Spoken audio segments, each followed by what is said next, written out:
નમસ્કાર. ભારતીય બંધારણ અંતર્ગત આ વિડીયોની અંદર આપણે બહુમતી અને તેના પ્રકારો વિશે એકદમ સરળ ભાષામાં કોઈ પણ જાતના બોર્ડ ઉપર કશું પણ લખ્યા વગર સમજીશું. બરાબર છે? તો બહુમતી, જેને અંગ્રેજીમાં કહે છે મેજોરિટી, તેના 6 જેવા અલગ અલગ પ્રકારો પડે છે. બરાબર છે? તો સૌ પ્રથમ જે પ્રકાર વિશે આપણે જોવાના છીએ તે પહેલા પ્રકારનું નામ છે સંપૂર્ણ બહુમતી. તેને સ્પષ્ટ બહુમતી પણ કહે છે. અંગ્રેજીમાં તેને એબ્સોલ્યુટ મેજોરિટી તરીકે ઓળખવામાં આવે છે.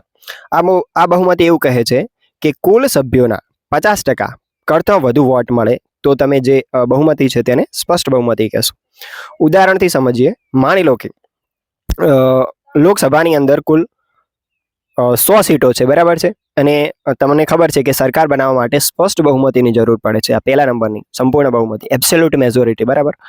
તો 100 સભ્યો છે, કુલ 100 સીટો છે. બરાબર છે? અને સ્પષ્ટ બહુમતી લાવવી હોય તો 50% +1 એટલું યાદ રાખવાનું છે. 50% કરતાં વધુ તો 50 સીટો અને એક વધારાની, એમ કુલ કેટલી થશે? 51 સીટો મળી જાય તો તમને કઈ બહુમતી મળી ગઈ? સંપૂર્ણ, એટલે કે એબ્સોલ્યુટ.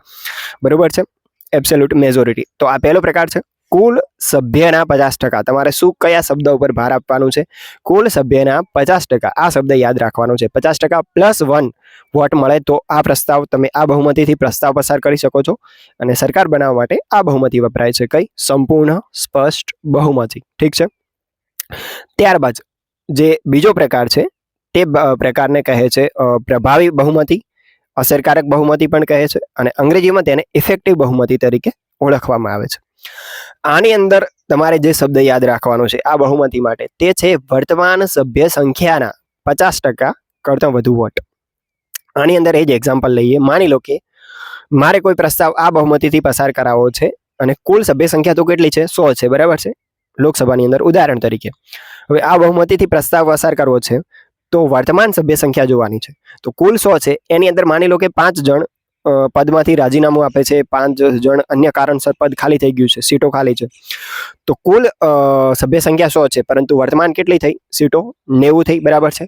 તો આ બહુમતી માટે વર્તમાન સભ્ય સંખ્યાના 50%, એટલે કે 90 ના 50%, 45 + 1, એટલે જો 46 વોટ મળી જાય તો હું આ જે બહુમતી છે, જેને આપણે પ્રભાવી કે અસરકારક બહુમતી કહે છે, તેની મદદથી પોતાનો પ્રસ્તાવ પારિત કરી શકીશું. બરાબર? કયો શબ્દ યાદ રાખવાનો છે? કુલ નહીં, વર્તમાન સભ્ય સંખ્યાના 50% સાથે. ત્યારબાદ બહુમતીનો ત્રીજો પ્રકાર છે સાદી બહુમતી.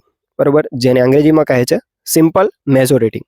આ જે બહુમતી છે તે એવું કહે છે કે હાજર રહીને મતદાન કરનારા સભ્યોના 50%.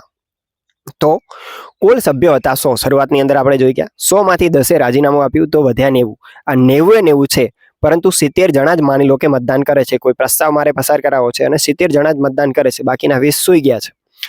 બરાબર છે?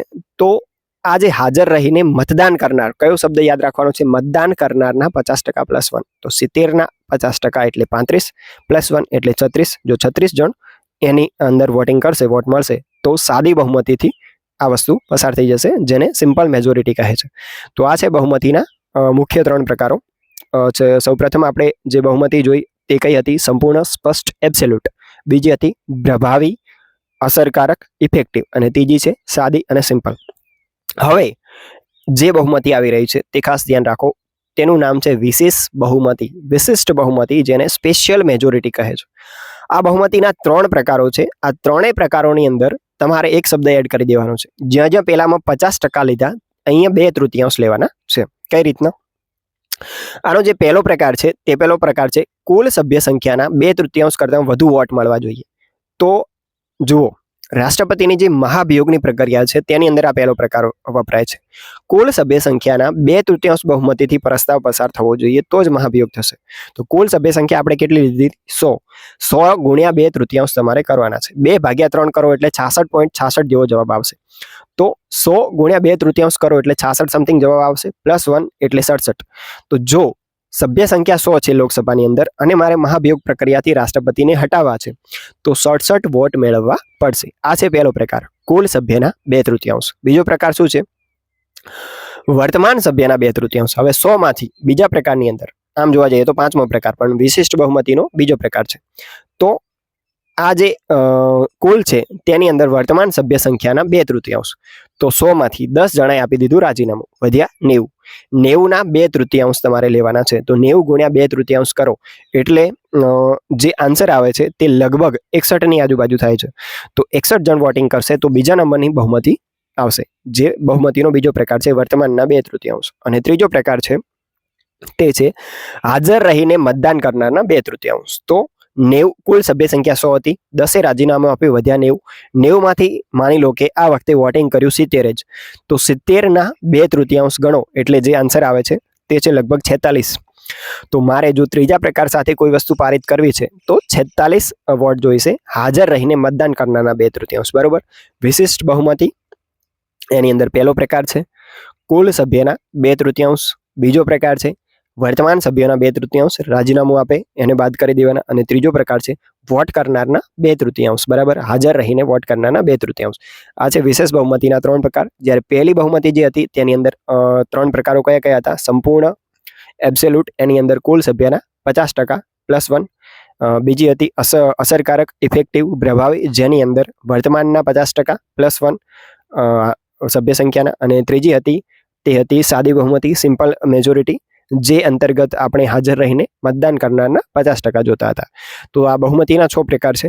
જો આ બહુમતીને તમે પીપીટી ફોર્મેટમાં પણ ભણવા માંગો છો તો નેક્સ્ટ વિડીયોની અંદર આપણે કેલ્ક્યુલેશન દ્વારા સમજીશું એવું હશે તો. અને જો આ વિડીયોની અંદર જ સમજણ આવી ગઈ છે તો ચેનલને સબસ્ક્રાઇબ કરો અને વિડીયોને લાઇક કરો. આ જ પ્રકારના પ્રકૃતિના સાનિધ્યની વચ્ચે ભણવાવાળા વિડીયો જોવા માટે ધન્યવાદ.